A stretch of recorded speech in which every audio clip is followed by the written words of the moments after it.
weapons at Enewetak Atoll. This test took place in the spring of 1951.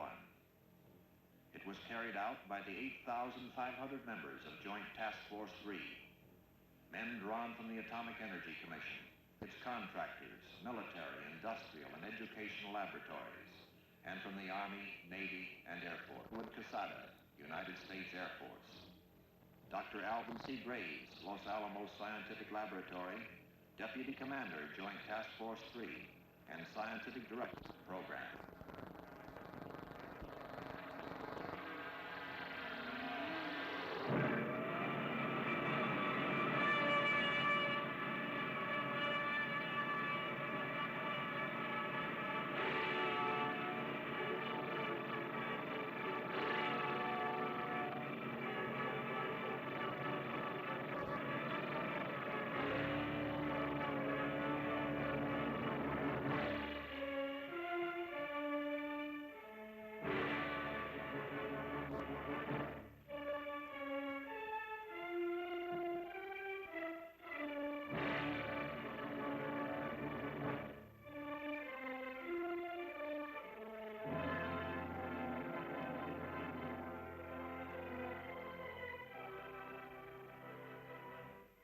During the tense days of World War II, an entire American city of men, women, and children was hidden behind a seemingly unimportant postal number, Box 1663.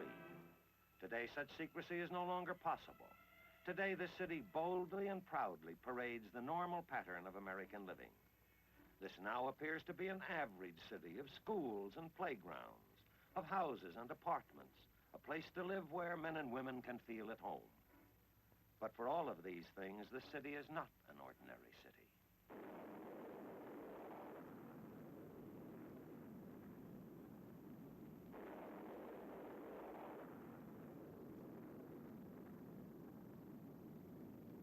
This is the mile-high city of Los Alamos, the atomic city. This is a modern pueblo created by the people of the United States as a research and development center for atomic weapons. This is still a city where citizens take for granted security fences, guards, passes, caution. The proof testing of weapons, a routine practice by now, is the job of a busy section of the Los Alamos laboratory called J Division. With such a specialized division carrying on tests, the other parts of the laboratory, operated for the Atomic Energy Commission by the University of California, can continue undisturbed in vital research and development work. One of the proving grounds is an outdoor laboratory, Enewetak Atoll in the Central Pacific. This trust territory of the United States has been used before as a testing ground for Operation Sandstone in 1948. But 3 years have passed since Sandstone, 3 years to bring new and improved atomic weapons to this secluded equatorial land, this land of spaced islands arranged like individual beads of a necklace. And the new test operation will be called by its code, Greenhouse. But Greenhouse means more than just a proving ground, more than a group of scientists from Los Alamos. Operation Greenhouse is big, big in logistics, big in the scope of its aims and purposes. To meet this problem, a self-contained unit, a task force, is organized.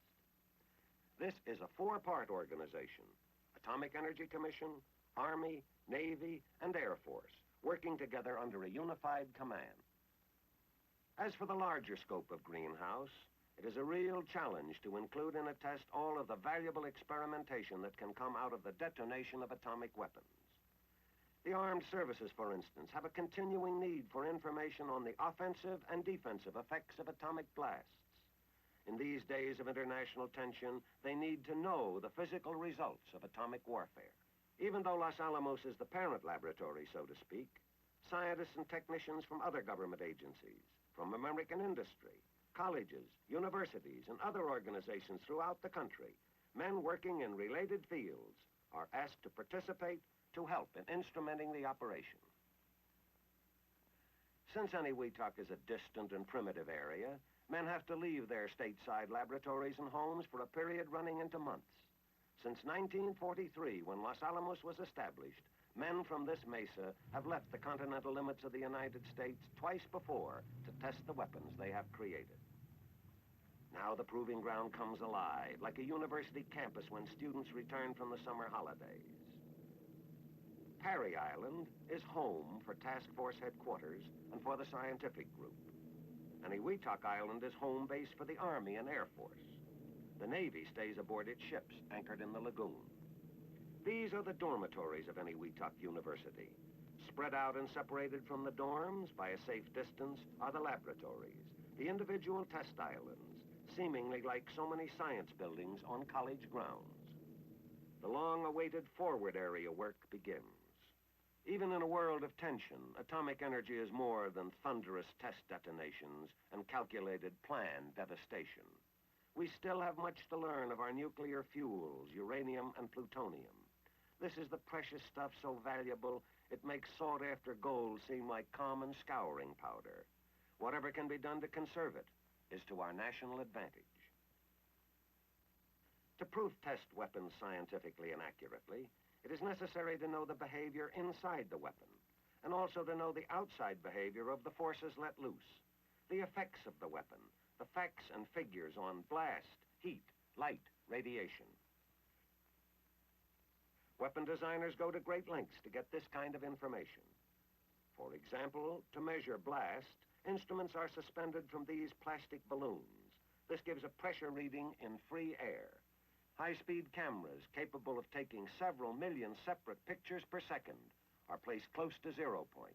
They will record the story of nuclear forces from a vantage point where man himself dares not stand. Radiation will be measured by devices on whose photographic emulsion will be indelibly imprinted the record of swift-moving, invisible nuclear particles. Men of greenhouse tackle their Enewetak problems with the same kind of scientific approach they use in their own home laboratories. Attention to detail, elimination of variables, a check and double check of key apparatus. This is actual on-the-spot experimentation. There is no running back home for a forgotten test tube. And then the time comes for which all hope. And the men of greenhouse move back. Like a crowd at a beach aware of the incoming tide, they pick up their belongings and retreat to safety. A test shot is ready.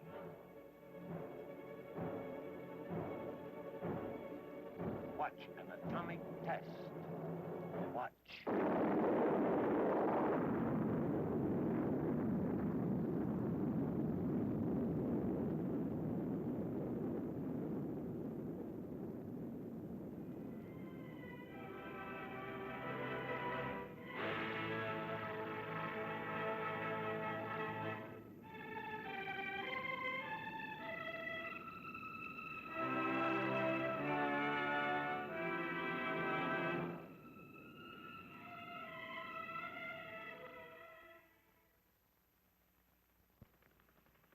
From the wealth of diversified crafts and skills that go into the making of a great industrial country are drawn those men with the specialized skills necessary to understand and measure atomic detonations. But to maintain these men, to carry on a weapons test on this specific outpost, support is necessary. Not alone technical support, but the kind of support concerned with just plain everyday living. There's a detail like food, for instance. It takes more than a picnic lunch to keep 8,500 hard-working men happy. And it's no trick at all to get hot and dirty and dusty. If you don't believe it, try a coral atoll sometime. Water is the answer, but water is a crucial commodity. It has to be pumped from the coral beds, then distilled to remove the brackish salt. And then there's the problem of getting to and from work. Most of the time, walking is out of the question, unless you have a natural tendency to be amphibious. Small boats ply between the various islands of this giant lab in the middle of an ocean, and light planes are in constant demand for shuttle service between the islands. Although the armed forces perform the unheralded but necessary job of supporting Operation Greenhouse, it is not their principal role. Like the Atomic Energy Commission, the Army, Navy, and Air Force are here to learn. This is a chance for them to study a weapon still new to warfare. The more the services know about the effects of atomic weapons, the better able they will be to use them, if necessary. To get the answers they need, samples of the type of tools a military man uses are arranged at various distances from zero point. An armored tank, This powerful land weapon of the Army has instruments mounted inside, which will record the amount of heat an atomic bomb creates in the interior of a steel hull, how much radioactivity, how much pressure. A bomb-proof roof, capable of withstanding an atomic blast directly under the detonation point. Just how thick should it be? How much concrete? How much reinforcement? By studying this building, representative of structures in industrial areas, the Air Force will gather data on the effect of atomic bombs on potential industrial targets. What will happen to this airplane wing when blast and heat hit it? What will be the effect on this fuselage? To be more realistic, these aircraft will actually fly into the blast area and record the results. They will find out how close an aircraft can come to the heart of the explosion without suffering serious damage. All of these things to learn more about the tools of atomic warfare. At Joint Task Force 3 headquarters on Parry Island, the commander and his staff make their final decisions for another 0 hour. Weather information from the scattered outlying meteorological stations, from the reconnaissance squadrons, comes funneling into headquarters. Precipitation, winds aloft, cloud cover. The weather situation is good. The decision is made. Now, in dramatic pre-dawn darkness, the drone aircraft are ready to take off on their missions. Giant planes without a living man on board, and with all their tons of weight and thousands of horsepower, flown by a remote control officer on the ground through an incredible gadget in his hand. On signal, the first safety crew abandons its drone. Comes now the fantastic achievement of a 4-motor bomber taken safely off into the air by those distant magic fingers, which then, with even mightier magic, switch the manless controls of the drone aircraft to a mother plane aloft. Each mother hovering impatiently to take its crewless baby on through the darkness, guiding it into the unknown.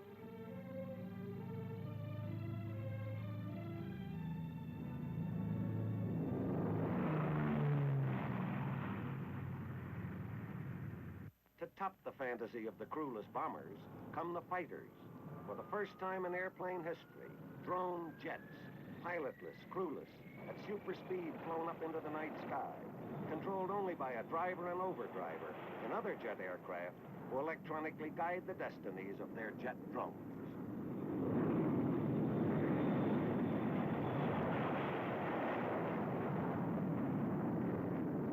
As in previous atomic tests, the drones are flying laboratories for the scientists. High above the test islands, they are in a strategic position to collect important information on the still not so familiar event, an atomic blast. Watch.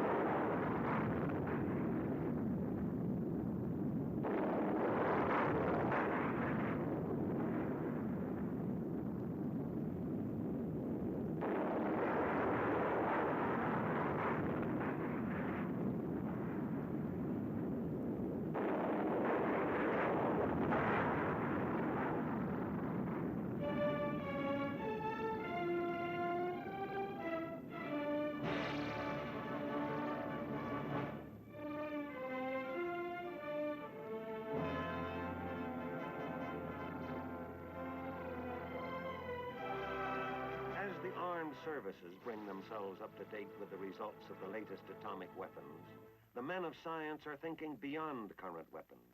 They are exploring new horizons, looking for data basic to the science of nuclear physics.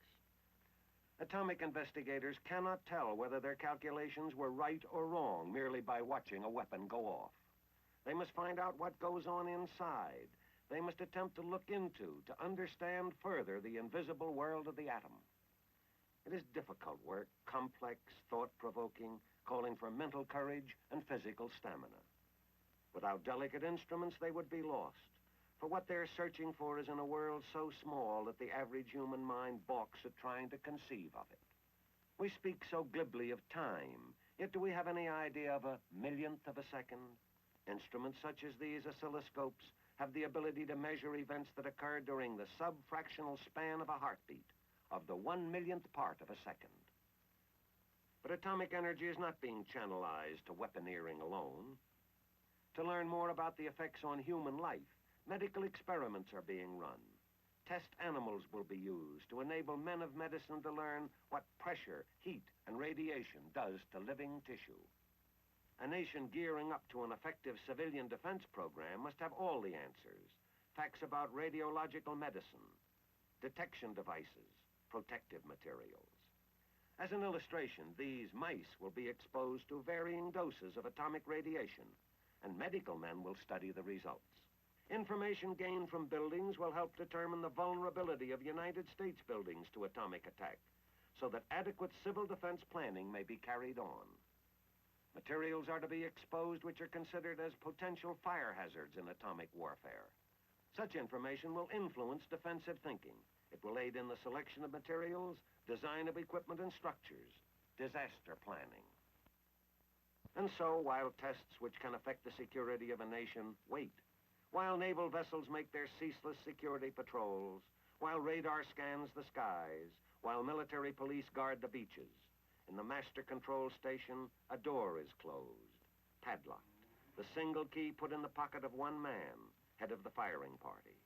No one will enter here until the party returns from its final round of checking circuits, closing switches, making ready for the release of nuclear forces.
The firing party returns to its home island, and all is put in readiness.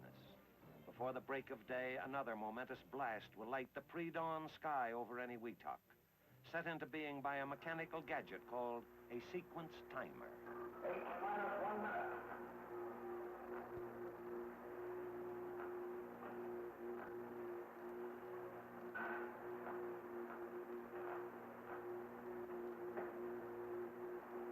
Minus 45 seconds.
The fifth series of atomic tests to measure and understand the nuclear forces of the atom is over. Enewetak Atoll proving ground shrinks again to garrison size. But preparations must be made for another series of experiments. The need for continuing tests of atomic weapons is self-evident. We need now, as never before, to expand our knowledge in the field of atomic weaponeering. If any one group of people recognizes the urgency of time, it is the people living and working on this isolated mesa in New Mexico. The men of Los Alamos return to their mile-high, security-guarded laboratories to continue with the development of nuclear weapons and important research in many other aspects of the atomic energy program. The people of this mesa well know the important responsibility placed on them. For what answers are found within a seemingly insignificant building, what happens behind the wire fences, what a man carries home with him, and for security's sake will not speak of. These things are vital to Americans everywhere. The city, once secretly hidden behind Post Office Box 1663, today is so actively and openly engaged in the atomic energy program that it can no longer be cloaked behind a postal number. For this is the city designed and dedicated to the study of nuclear forces in the atomic age, a study which concretely means to the American people that new, improved atomic weapons have been developed and proof-tested. The nation's stockpile position has been bettered. We have added another stone to our small pile of knowledge about the complex nucleus of the atom. We have gained important offensive and defensive knowledge on the effects of atomic blasts on military equipment. We have also learned necessary, realistic lessons for our own protection. We have studied defense for the individual, defense for the nation. As a result of atomic tests, such as Operation Greenhouse, we are gathering the know-how, the strength to defend that which we prize so highly, the land that is our heritage, this land that is our home.